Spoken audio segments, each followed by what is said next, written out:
కొన్ని కారణాల వల్ల మా నాన్నగారు ఇక్కడికి రాలేకపోయారు. నేను మా తండ్రి నాటి వారు మా బాబాయ్ ధూపం ఆంజనేయులు వెంట నేను వచ్చాను.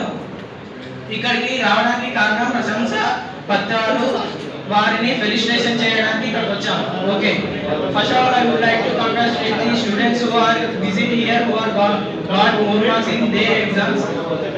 ఓకే, ఇక్కడికి మనం వచ్చినాము, మనకి మంచి మార్క్స్ వచ్చాయి కాబట్టి మనకి ఇక్కడ ఫెలిసిటేషన్ చేయడానికి వచ్చాము. కాకపోతే మంచి మార్క్స్ రాని విద్యార్థులు ఉంటారు, వచ్చిన వాళ్ళు ఉంటారు. రాని వాళ్ళ పరిస్థితి ఏంటి? వాళ్ళని ఎవరు ప్రోత్సహించాలి? వాళ్ళని ప్రోత్సహించే హక్కు ఎవరికి ఉందంటే వాళ్ళ కుటుంబంలో ఉన్నటువంటి వారి మీదనే డిపెండ్ అయి ఉంటది. వారు మంచిగా చదవకపోతే వారికి మనము మన కుటుంబం ద్వారా వారికి సహాయం చేయాలి. వారిని వేరే వాళ్ళతో కంపారిజన్ చేయకుండా నువ్వు కూడా చదవగలుగుతావు, చదవాలి, ఏం కాదు అని చెప్పుకుంటూ వాళ్ళని ప్రోత్సహించాలి. ఒకవేళ వారికి కూడా చదువు అవ్వకపోతే వారికి నచ్చినటువంటి రంగాలు వేరే విధంగా వారికి చాలా ఉంటాయి. వాటి మీద వారిని ఫోకస్ చేయమనండి. ఒకవేళ వాటి మీద ఫోకస్ చేయలేకపోతే వారు వేరే వృత్తులలో వారి సమాజంలో తిరుగుకుంటూ ఏ వర్క్, ఏ బిజినెస్, ఎలాంటి పని వృత్తి మనం చేస్తే మనం ఎదగలుగుతాం ఈ జనరేషన్లో అనే దాని మీద గ్రిప్, ఒక పట్టుదల అనేది వారికి ఉండాలి. అలాగే మనము చదువుకుంటే సమాజం అర్థమవుతుంది అనుకుంటాం. కాకపోతే ఓన్లీ చదువుకుంటూ వెళ్తే సమాజం అర్థం కాదు. ఆ సమాజంలో ఉన్నటువంటి కష్టాలు, ఒడిదుడుకులు వాటిని దాటుకుంటూ అప్ అండ్ డౌన్స్ వస్తే చాలా కింద పడుతూ లేస్తూ వాటిని అధిగమించిన వాళ్ళే వారికి సమాజంలో ఉన్నటువంటి ప్రతి విషయం అర్థమవుతుంది. అలాగే ఇప్పుడు ఒక పూర్వ జనరేషన్లో అంబేద్కర్ గారు, జవహర్ లాల్ నెహ్రూ గారు ఉన్నారు.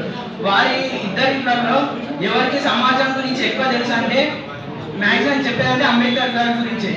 ఎందుకంటే అతను చిన్న ఏజ్ నుంచే ఎన్నో కష్టాలు పడుకుంటూ చదవడానికి, తినడానికి, తాగడానికి, ఆ చదువుని అభ్యసించడానికి ఎంతో కష్టపడ్డాడు.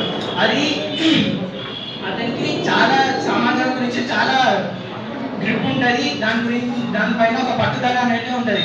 అలాగే జవహర్ లాల్ నెహ్రూ అనేటైనా వారి తాతల కాలంలో నుంచి అయినా కానీ వాళ్ళు ఉన్నవాళ్ళే. వారి కొడుకుని ఒక కాలేజీలో చదివించాలంటే ఆ కాలేజీలోకి ఇచ్చి ఆ కాలేజ్కి 20 ద్వారాలు ఉండే బయటికి రానికే లోపలికి వెళ్ళడానికి. ఆ 20 ద్వారాల వద్ద ఒక 20 కాళ్ళు పెట్టేటోడు ఎవరు? జవహర్ లాల్ నెహ్రూ. అతని కొడుకుకి ఎలాంటి కష్టం లేకుండా పెంచిండు. అతనికి సమాజం గురించి ఎక్కువ తెలుసా అంటే తెలియదు. ఓన్లీ చదవాలి, ఎదగాలి, ఓన్లీ వాళ్ళ చుట్టూ ఉన్నటువంటి మనుషుల వారికే వాళ్ళకి తెలుస్తుంది. అలాగే మన మహనీయులు లాంటి వారు డాక్టర్ బిఆర్ అంబేద్కర్ గారికి ఆ సమాజం గురించి ఎన్నో తెలుసు. ఎన్నో ఒడిదుడుకులు పడి లేస్తూ ఎంతో అధిగమించి ఆ పొజిషన్కి వెళ్ళాడు. మనము వారి వారసత్వంగా మనం ఇట్లా చదువులటువంటి ఎన్నో రంగాలు ఉన్నాయి. ఆ రంగాలలో గ్రహించి మనము మంచిగా మనకి నచ్చినటువంటి రంగం ఎంచుకొని అందులో ముందు ఫస్ట్ స్టెప్ వేయాలి. ఆ స్టెప్ తర్వాత మనకి ఎన్ని అప్ అండ్ డౌన్స్ వస్తాయో తర్వాత విషయం. అది ఫస్ట్ అయితే మనం మనకి ఇన్వాల్వ్ కావాలి. ఇన్వాల్వ్ అయినాక మనకి కష్టాలు వస్తాయి, ఒడిదుడుకులు వస్తాయి, మస్తు అప్ అండ్ డౌన్స్ అనేవి వస్తాయి.